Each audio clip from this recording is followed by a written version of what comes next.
Sayuri, segundo a medicina chinesa e a nutrição funcional, o que realmente define se um alimento é saudável ou não?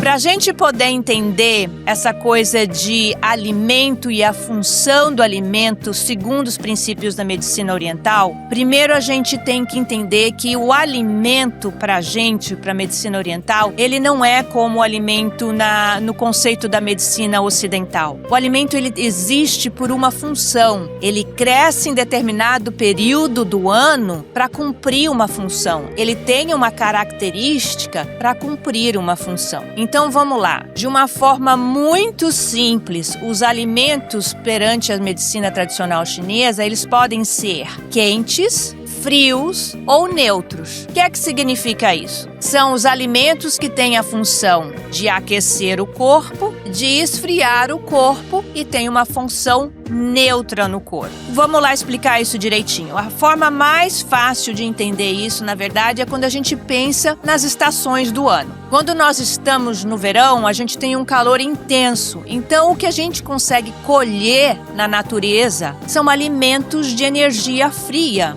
Por quê? Os alimentos que crescem no verão, eles têm a função de refrescar a gente para que passe aquele calorão todo. E vamos lá raciocinar comigo. O que é que mais cresce no verão, que a gente tem uma facilidade enorme de encontrar nas feiras, nos supermercados? Em primeiro lugar, as frutas. Gente, as frutas têm um teor muito grande além de vitaminas e nutrientes, elas também têm uma função muito grande para esfriar o corpo. Quem é que não gosta num dia de calor de uma melancia docinha? É exatamente essa sensação. As frutas refrescam o corpo. Nós temos apenas duas exceções, a manga ou a lichia. No Brasil a gente chama de lichia. Essas duas frutas, elas têm a energia quente, então a gente deve evitar comer em excesso porque elas podem esquentar o nosso corpo. Mas a maioria das frutas, todas as outras, elas têm energia fria. Então, pensando nisso, a gente vai deixar para consumir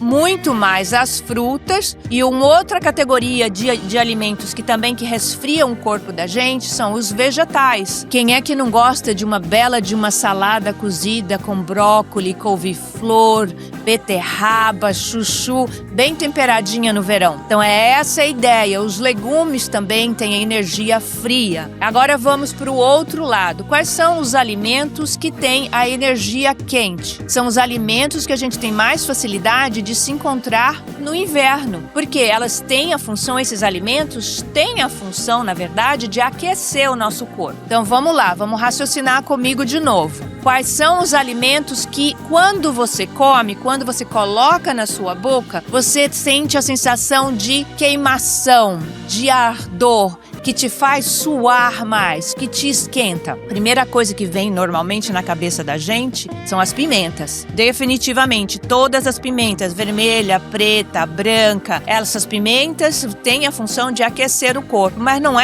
são só as pimentas. A gente tem que parar para pensar também no gengibre, na canela, no cravo, na cúrcuma, na cebola, no alho. São todos alimentos que quando a gente põe na boca e mastiga, a gente sente aquele ardor. Todos esses são alimentos de energia quente e a função deles é esquentar o corpo, principalmente na época do inverno. Tem mais duas bebidas, na verdade, que também têm uma energia quente que precisam ser levados em consideração. Uma é a bebida alcoólica, porque na verdade o álcool tem a função de esquentar o nosso corpo. E o outro é o café ou qualquer bebida que tenha cafeína, que tenha estimulante. Essas bebidas também são consideradas alimentos de energia quente.